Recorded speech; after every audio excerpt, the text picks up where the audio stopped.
just setting the backdrop, it says this. It says, when Eliab, David's older brother, heard him speaking with the men, he burned with anger, and he asked him, why have you come down here? And with whom did you leave those few sheep in the wilderness? I know how conceited you are and how wicked your heart is. You came down here only to watch the battle. You're just here for the pay-per-view. This message, I teased it last week. I said that we're going to be looking at the battle of David and Goliath. And we are, but as I went through the message this week, I just realized that there's so much more to the story. And so this is something I've never done before. But this message is going to have very specifically two parts. And so part one is this week, and part two is next weekend. And so the title of our message for these next 2 weeks is super simple. It's Sticks and Stones. Sticks and stones. I need you to touch the person next to you and let him know, let the person next to you know that your words can never hurt me.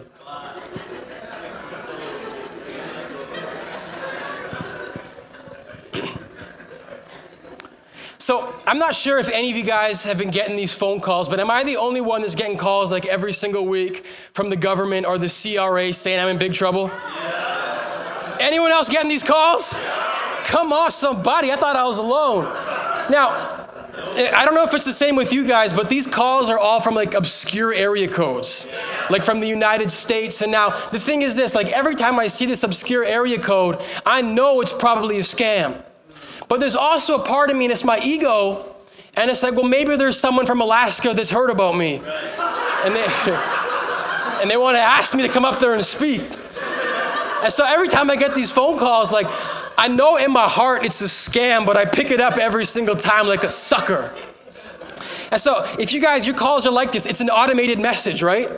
It's letting you know something. And so I've been getting so many of these calls. As soon as I get the automated message, it's like, you are in trouble. I just hang up. But what's happening is I've hung up, but like none of these things stop. So I thought like just ignoring it would stop. And so this week I realized like it wasn't stopping, so I need to switch up my strategy. And so I got a call this week. It was from who knows where, Alabama. And so I picked up and I listened to the whole automated message. It said, you are in trouble. You have not paid your taxes, da da da da da da.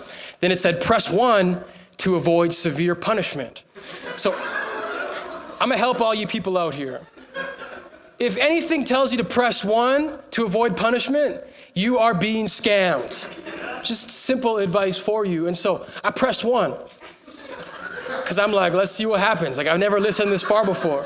And so when I pressed 1, the first thing that happened is like, and I can say this because I'm Indian, there was this dude with like a thick Indian accent on the other line. And it was funny because he just picked up and he was like, I won't do the full accent, but he was just like, hello. And then he's like, this is the C-R-A.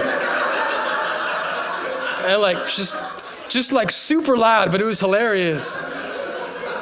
And so I'm like, okay, like I'm going new strategy here. So I just decided like I'm gonna hear what he has to say. And so he's like, I need your first and last name. And I'm just messing around with this guy. I'm like, forget the first and last name. I was like, how about I just give you my social insurance number? Like I don't want to get in trouble. Whatever you need, I'll give it to you. And so the guy's like, no, your first and last name will be okay. And I was like, honestly, just take my bank account, my bank card information. Like I will give you my code right now. And then as soon as I say that, he hung up. Come on, somebody. I scammed the scammer. Let's go. It's funny, and the reason that I'm telling you this story is because as I was going through this thing, like I realized like hanging up wasn't working. And so I had to switch up my strategy. And what I realized is like sometimes like when it comes to life and it comes to battles in our life, you can fight, but if you have the wrong strategy, you're never gonna win. And so I realized like I had to switch up my strategy. And so I scammed the scammer. I haven't got a phone call since. I'm assuming he just crossed me off of his list. Like, let's go. And so this morning, I want to preface with this story because we're looking at a battle. We're looking at one of the greatest battles in the life of David. Now, it may not be his most significant battle, but it's certainly his most famous battle. It is his battle with David and Goliath. And the reason I want to look at this story is because I want us to see not so much the battle, but I want us to see all of the story leading up to the battle. Because I think it's easy to kind of look at David and Goliath and be like, yeah, giant slayed.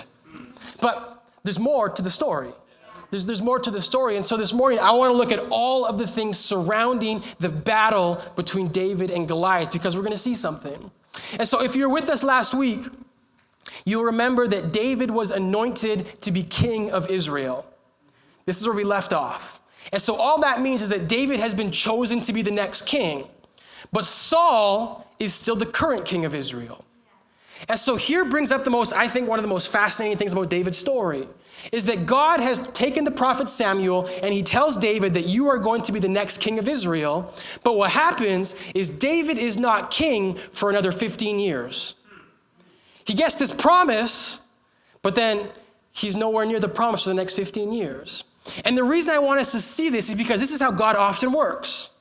Oftentimes there will be a promise, and that promise will link us to some sort of purpose, but a lot of our lives will take place in between promise and purpose. Everyone following? And so what happens for a lot of us, I think, is that in that process between promise and purpose, we can get discouraged. We can feel like we're fighting a battle, but we're not getting anywhere. And the reason I want to preach this message, and it's going to take 2 weeks, is because so much of our life is going to be in the between in this process. But what I believe to be true is how we live between process and promise will determine the height of our calling. David had a promise, you're going to be the next king, but how he lived in between the promise and his eventual purpose actually determined why he was the king. And so I want us to see this morning because for so many of us, I think our lives could be classified as the in-between. Maybe you feel like you have a great purpose for your life. Maybe you feel like you have a great calling. But listen to this, friends. In between, if your strategy for how you battle, your strategy for how you live life, if it's wrong, you're not going to get anywhere. You can keep hanging up, but sometimes you got to scam the scammer. Sometimes you got to switch things up. You see, for so many of us, I think we're scratching and clawing and saying, God, like, what do I need? And sometimes all you need is sticks and stones. And so I want to dig deep into that this morning. And so what we're going to do, we're going to look at David. As you guys may remember last week, we said that David has this distinct title. He's a man after God's own heart. He's someone that no one else has that title. And I want us to begin to see what David did in that in-between. So I'm going to set the context. If you're with us last week, 1 Samuel 16, David is anointed, but he is not immediately king. Saul is still king. And so in 1 Samuel 17, that's where we're going to be today. There's this great war going on. There's a war between the Philistines and the Israelites. The Philistines and the Israelites. Everyone following? And so this is the battle. And what made this battle so unique is that the Philistines had this great giant named Goliath. And he was terrorizing the people of Israel. And the Bible tells us that the whole army of Israel was afraid of this one dude because he was big.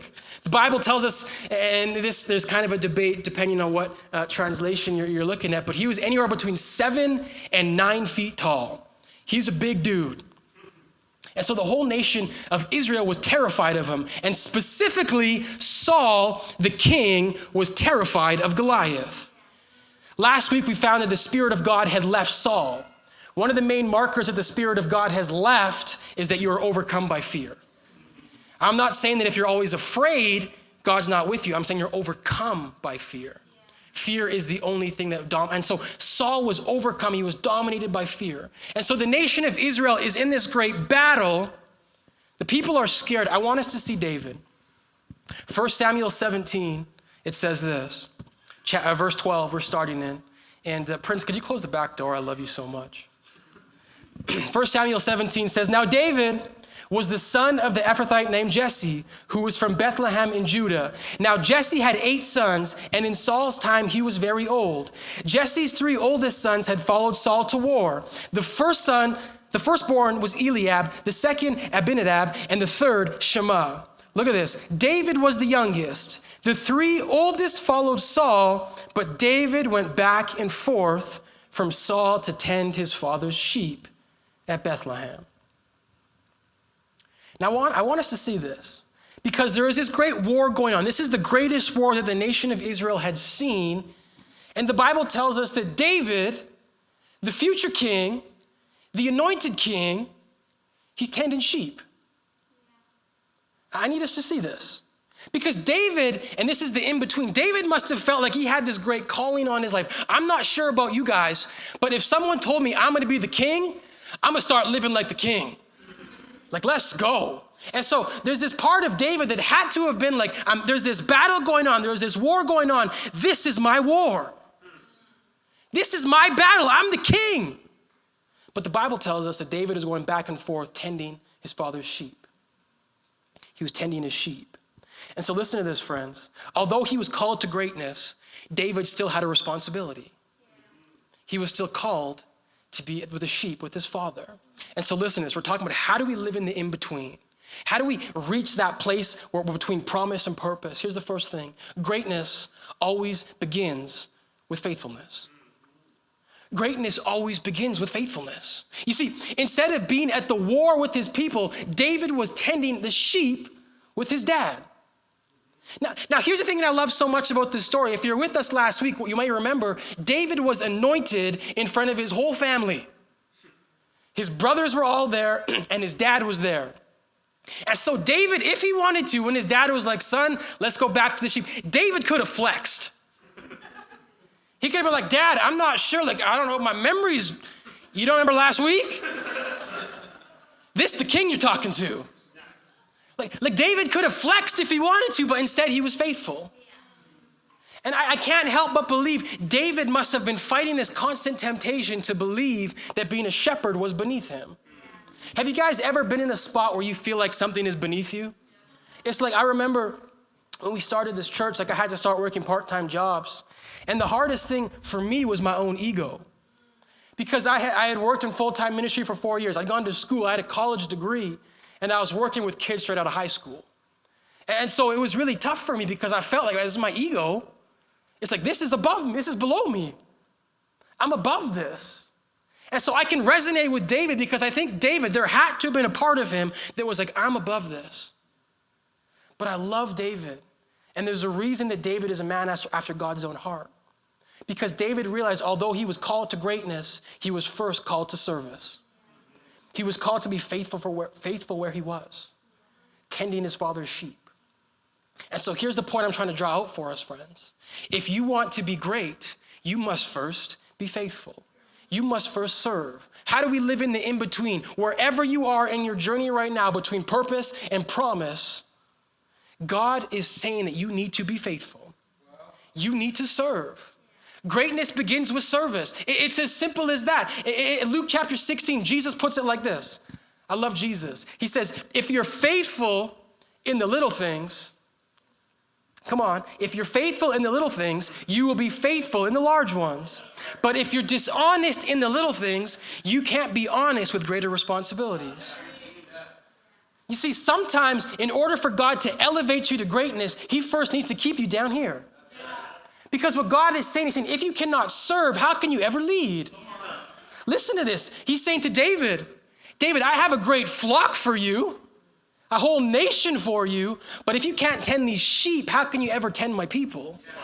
And so greatness always begins with service. I need to speak to us. This is in every aspect of our lives.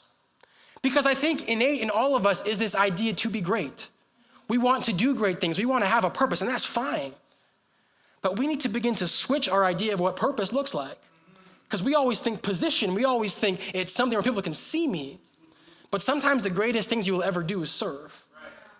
And when you begin to serve, when you can learn how to serve, God will then elevate. It's like this. I was talking to my friend a few weeks ago, and he works in an office. Any of you guys work in an office? And he's got someone in his office. Maybe you got someone like this in your office, and she's always complaining. It's one of those people like, oh my gosh, like the bosses are the worst ever. Like these guys are idiots. They don't know what anyone have someone in your office that just talks smack all the time. And this was someone in his office. And so what happened though, listen to this. What happened in his office, a position came up for a managerial position.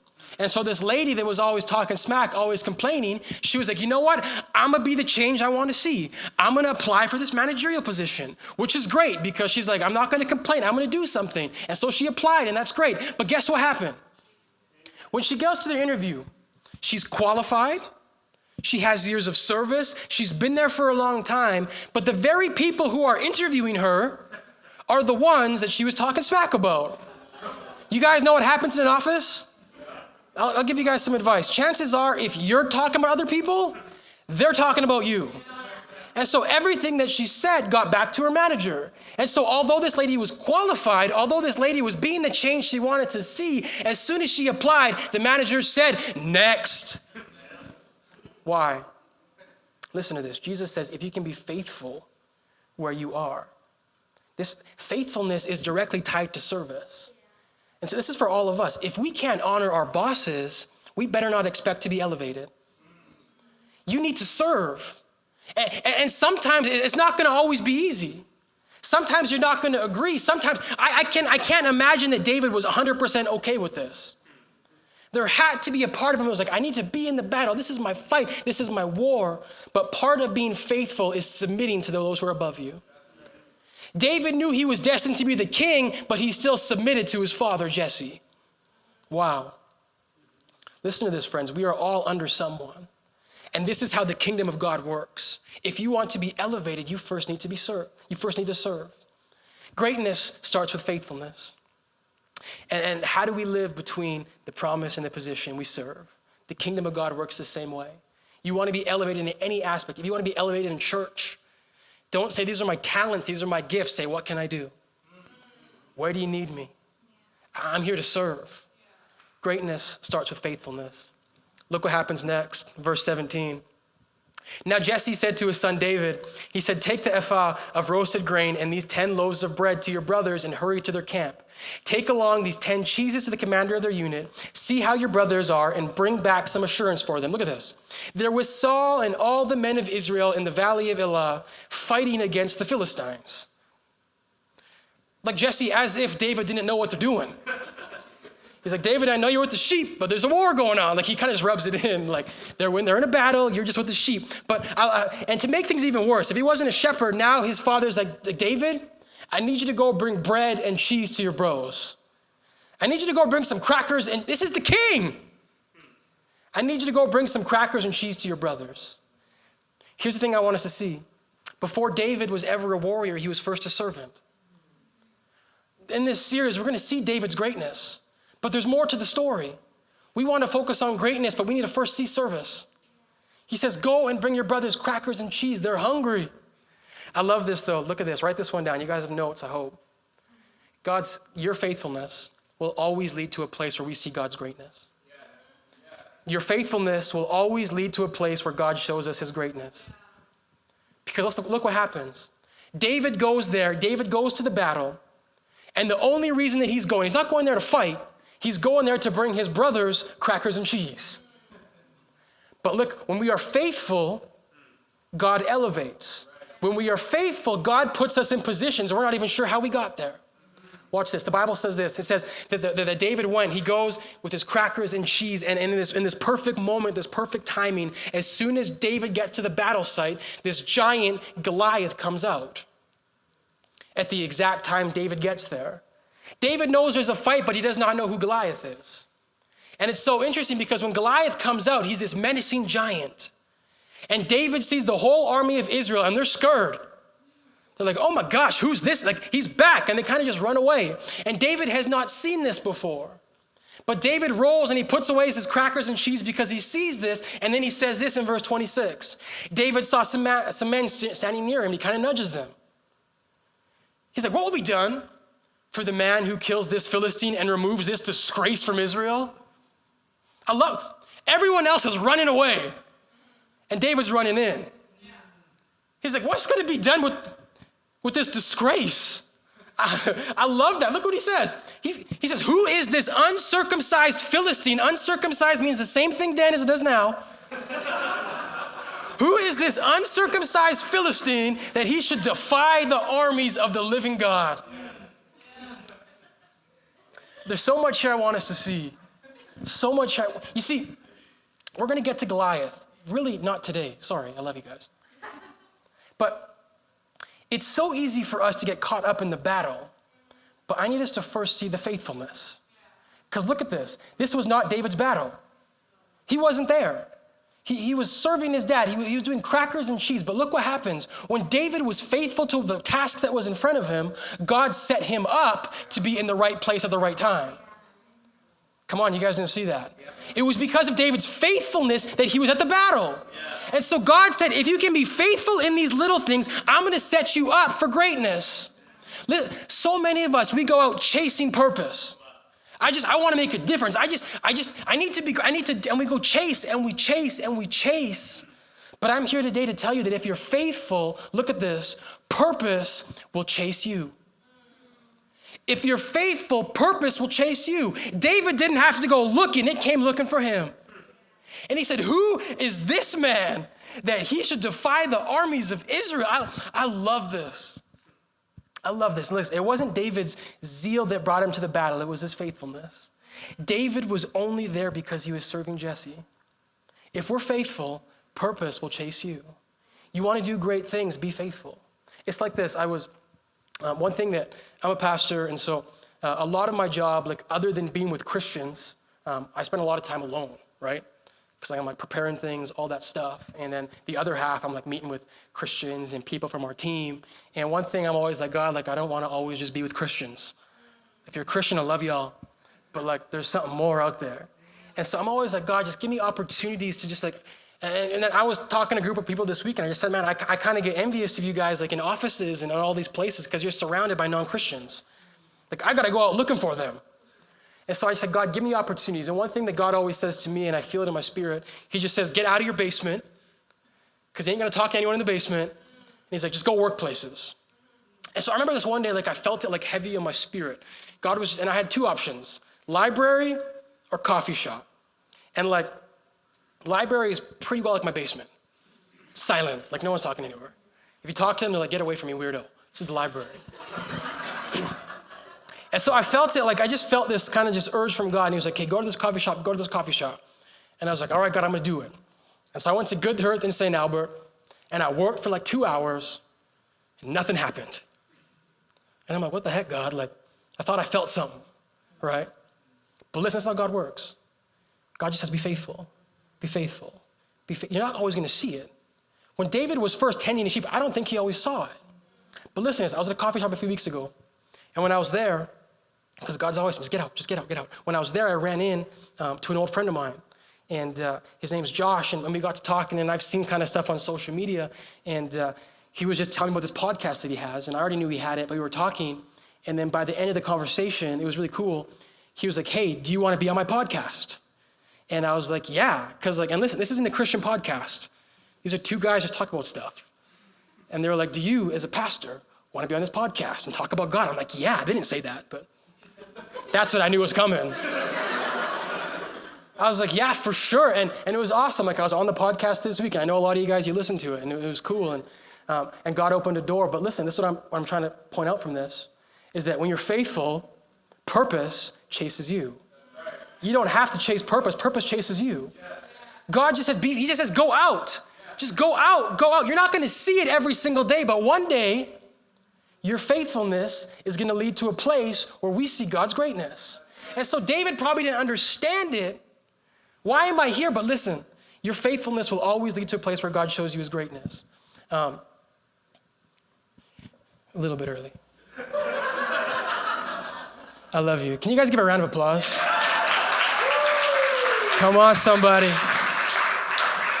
I don't want you getting tired up there. I still got a little, you guys okay? I got a little bit to go still. You guys okay? So look at this.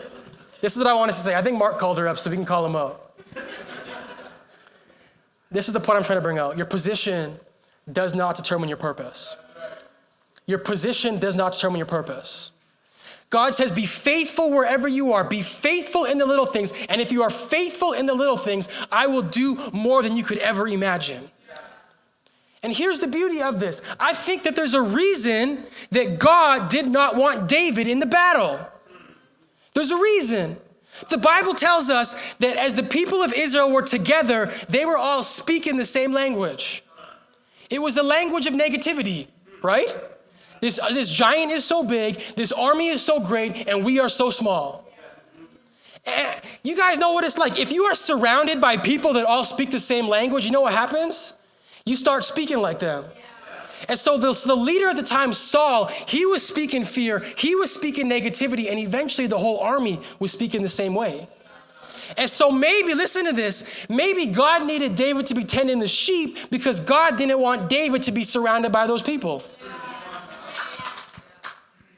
This is a side note here, friends.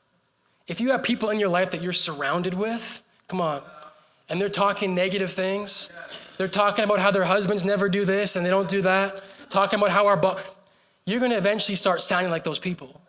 You need to surround yourself with people who speak life. That's why we always say join a kingdom crew, because you need a small group of people that can speak life into you. And if you got the same group of people speaking negativity, you're going to sound like the army of Israel. He's too big. But listen, here's David. I love David. David's faithful in his task. He's faithful to be a shepherd. But although he was a shepherd, he lived like a shepherd. He still fought like a warrior. His position didn't change his purpose. He knew he had to be faithful where he was, but that did not change who he was. And so when David rolled up on the scene, someone get this, he didn't speak like a shepherd, he spoke like a warrior. Because he knew that he was still called by God. And so he gets there, he says, who is this uncircumcised Philistine? That he should defy the armies of Israel. Who is this guy? Now David's flexing. Because he knows who he is.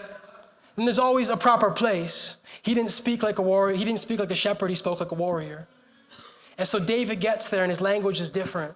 And he's about to make a big difference. And so look what happens next. This is the cue my girl's been waiting for. 1 Samuel 17. You're actually pretty close. It said when Eliab, David's older brother, heard him speaking with the men, he burned with anger and he asked them, why have you come down here? And with whom did you leave those few sheep in the wilderness? I know how conceited you are. I know how wicked your heart is. You came down here only to watch the battle. Now, as we understand David's story, the word that Eliab, last week we saw Eliab, he's the oldest brother, dark, handsome. The word that Eliab speaks into David is the complete opposite of who David is. David is a faithful servant. But look at this, I need us to understand this. As soon as you step into purpose, there are always going to be people that try to bring you down. It's so interesting the fact that as this army is speaking, they're all speaking negative things. They're surrounded by negativity. And they're all saying the same thing. And no one says a word. No one says we shouldn't talk like that. We shouldn't. But as soon as someone comes in, as soon as someone steps into their purpose, all of a sudden it's like, who are you, David? Who are you? Listen to this, when you step into purpose, haters will be there. It's always, we need to be ready for this. When you step into purpose, there's always going to be people trying to remind you who you are. Look at this, look what he says. He says, David, don't you have some sheep that you should be tending to? Eliab tries to tie David's purpose to a position. But God says your purpose is never in a position. We have people trying to tie us down. But when you step into purpose, you're not worried about everyone else because you know where God has called you. He's a shepherd, but he's got a warrior spirit still. And this is one of my favorite verses in the Bible. Look what happens. David's like, what have I done? Can't I even speak? He then, look at this. He then turned away to someone else and brought up the same matter, and these men answered him as before. That's what I want us to see. David's like, brah, you're tripping. And he turned away. He just left. Can I tell us something, people of God? You want to stay on track to purpose? Don't get caught up with people that don't understand your story. So many of us will give our time, we'll give our energy, we'll give things to people that have no business taking something from us. And so David realized, Eliab, you're taking me away from my purpose. He turned to someone else. I don't got time for that. We said this last week at Kingdom Church, we know who we are. And we have people trying to say things, but because we know who we are, we just push forward towards purpose. If you do not know who you are, you're going to be distracted by every little voice. David doesn't say, no, brother, just understand my heart. David says, I got a greater purpose than this. And he pushes forward towards it. Listen, I'm showing us how our faithfulness pushes us to God's greatness. And so David pushes forward. He doesn't talk like everyone else. When everyone else says, who is this giant warrior? David says, who is this uncircumcised Philistine? He ain't like everyone else. And so what happens is that because of his faithfulness, God is pushing David to a place where we're about to see God's greatness. And so David is speaking differently. He's speaking with purpose. And what happens is that he gets into the same room as Saul, the king. And David says this to Saul. He says, let no one lose heart on account of this Philistine. Your servant will go and fight him. Look at Saul's reply. You're not able to go out against this Philistine and fight him. You're only a young man, and he's been a warrior from his youth. Wherever David goes, people are trying to push him down, but David knows who he is. Hold on. It's not going to be one time. Some of you guys are like, okay, I'll step into purpose, and then I'll get past that one hater. It's never once.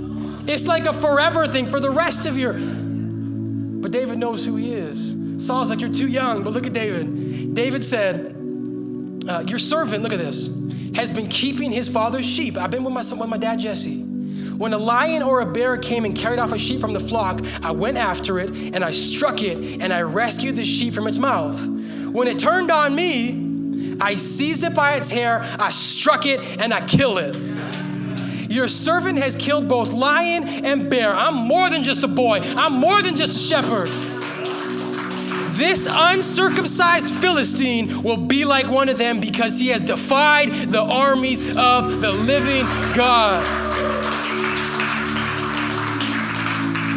Hold on one second. This is the full picture now. There's more to the story. There's more to the story. You see, for David, as he was a shepherd, I can only imagine there was nights, because shepherds would have long nights. There was times when David was sitting up and he's saying, God, why am I here?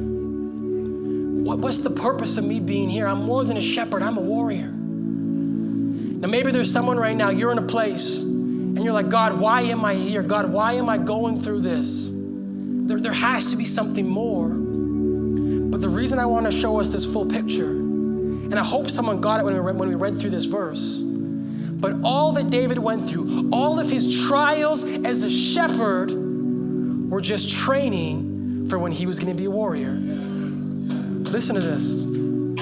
You see, for so many of us, we try and chase and chase and chase. The only way I can be prepared is if I try and be elevated, but God just says, be faithful where you are. And if you are faithful where you are, I will begin to do amazing and great things. And so here's the point with David. David's trials were just training. Listen to this, what you're going through right now, that trial is just training. You see, when David was fighting these lions and these bears, when he's defending his sheep, he had no idea what that meant. But I think even this moment as David is talking to King Saul, I think things are coming full picture for him. I think David is starting to see how God works. And I can almost imagine him, his face kind of lights up. He's like, I get it. I get why I was a shepherd. I get why I was in the field. Because Saul, you need to understand this. Those bears and those lions, those trials were just training. And the same thing that happened to them is going to happen to this giant. Listen to this, friends. If you want to know what happens to the giant, come back next week. There's so much more to the story. But here's the thing I want us to see. Let's just stand as a church. We're about to close. If we can begin to live, if we can begin to be faithful in every single thing, in every single season, if we can begin to realize that thing that you're in right now is just training, if you're faithful, God will elevate. I believe this to be true. There's someone in this room, maybe you're in a season, maybe you're in a time when you're like, God, I don't know why I'm here.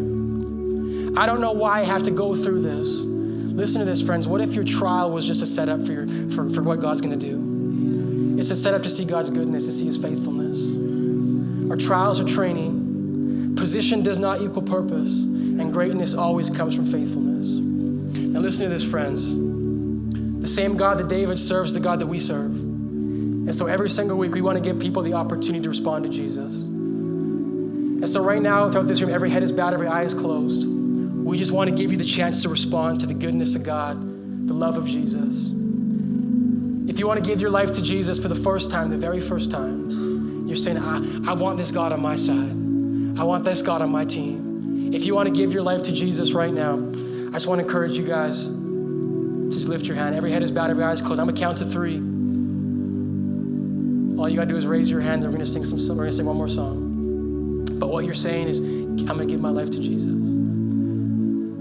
In 3, 2, 1, just show me your hand. Just show me your hand. Thank you. Thank you. Thank you. Amen. Amen. Hey, let's just pray this prayer together. Everyone say, Dear Jesus, I need you. I need you now more than ever. I give you my everything. I give you my wins, and I give you my sins. God, make me a new creation. In Jesus' name, amen. Hey, let's clap our hands. Come on, somebody. Thanks for watching. We hope that you were inspired, that you're able to take something and apply it to your life. Feel free to click on our website to learn more about Kingdom Church.